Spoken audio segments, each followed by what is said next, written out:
Hello, and welcome to the Exponential Growth Podcast, powered by Analyst Investors.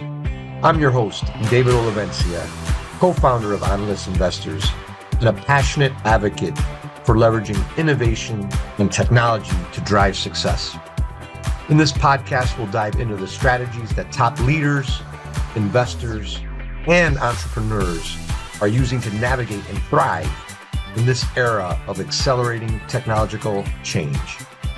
Whether you're looking to lead more effectively, make smarter investments, or understand how to harness disruptive technologies for exponential growth, this podcast is for you. Each episode will feature conversations with visionary thinkers, industry pioneers, and innovative leaders who are redefining what's possible in today's rapidly evolving world. So if you're ready to start and stay ahead of this curve, let's get started. This is Exponential Growth. Hey everyone, hey, this is a bonus edition of the Exponential Growth Podcast. I had the opportunity to check out several of the videos from the World Economic Forum. I wasn't lucky enough to travel halfway around the world to beautiful Davos. I did have some friends and fellow members of Analyst Investors attend, but I wasn't able to attend. But the cool thing with technology is you're able to watch the videos of some amazing leaders who are really changing the world, driving technology, and hear kind of their perspectives and views that other political business leaders find insightful on the world stage. So I thought, I would encourage you to watch them on YouTube or other vehicles, but YouTube seems to be the where I watched them. But I thought I'd summarize some of the quick learnings from some of the leaders. And 4 or 5 leaders I wanted to just touch on some of the insights that I picked up.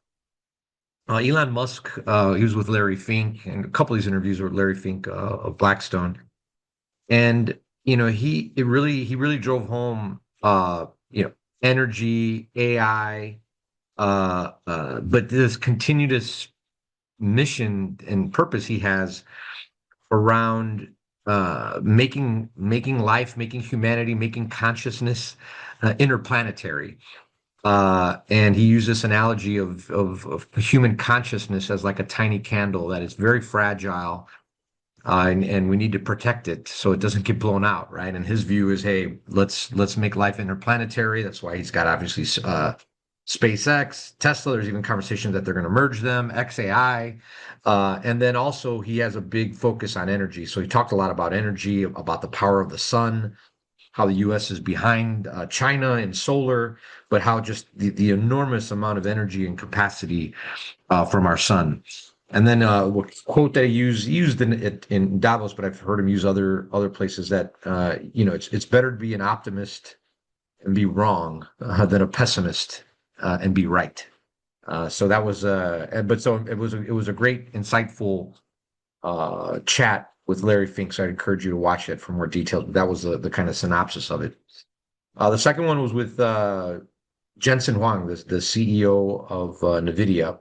The world's largest company by market cap.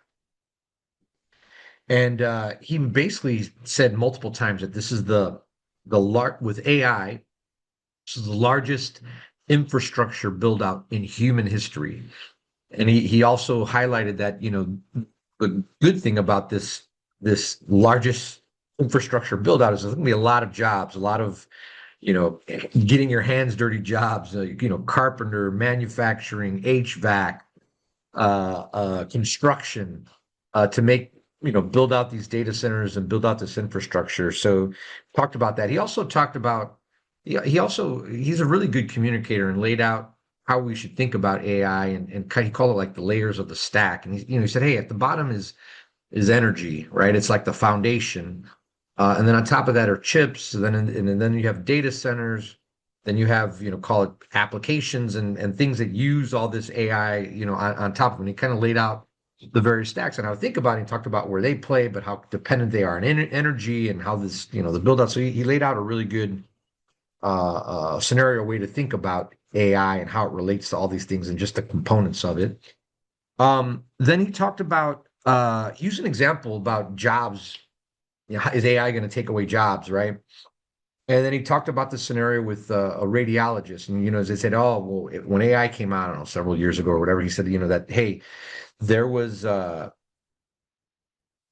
they thought that AI has a really great application, how they can do radiology. They can read X-rays and then determine if you have cancer or not. And that was a huge use case, and everybody thought that all the radiologists were going to lose their jobs. And he said, no, it's actually quite the opposite.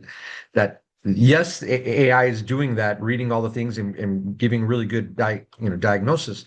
But what it's done is it's freed up the time of call it the radiologist to spend more time with the patients and do more. So there's actually even more demand for that. So that's one of the stories he says. I don't know if I totally buy it, by the way. I think there's going to be a lot of jobs that are eliminated.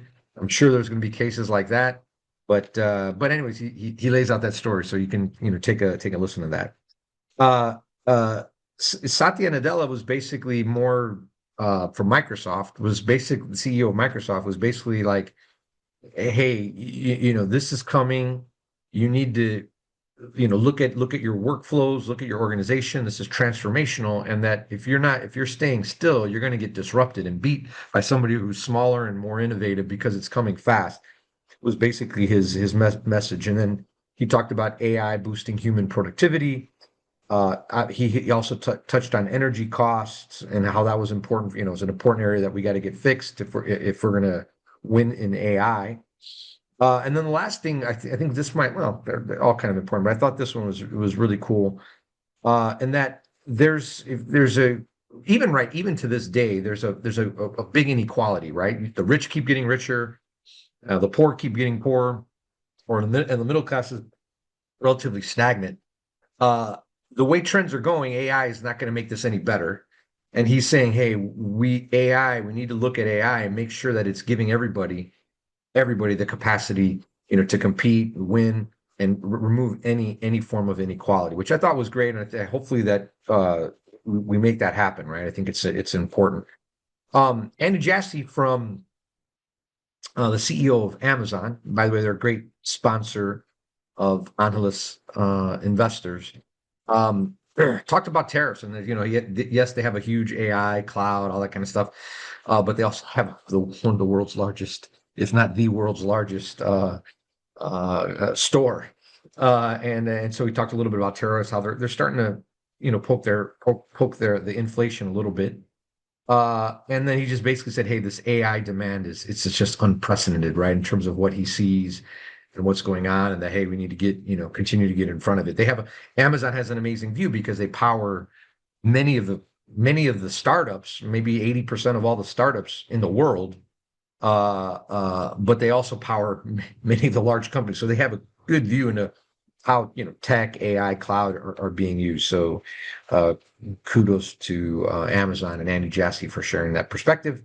And then the other one was Dario Amodei from Anthropic, and he gave a perspective that when you look at AI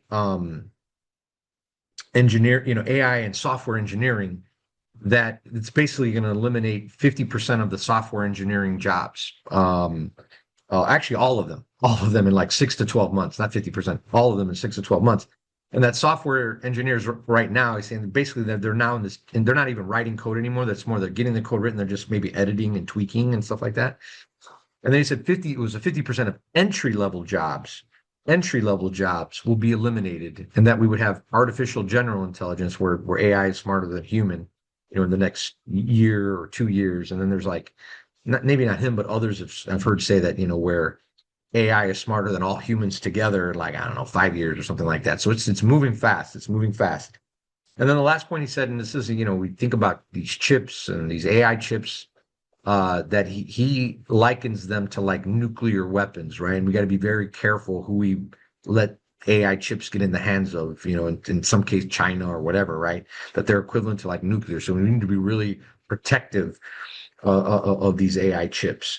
So there was many other speeches, many other things. I thought those were interesting ones because they they're tech leaders. I talk a lot about exponential growth. These leaders are in the throes of exponential growth all the time. So I thought I'd do a quick summary.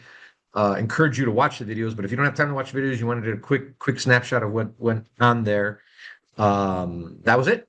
And so want to wish everyone a phenomenal weekend. I want to thank the sponsors of the Exponential Growth Podcast, the Executive House, Salvi Media, the Tech Series, the CEO Series, the CEO Roundtable for their support. And stay tuned. More great episodes coming up. Thank you.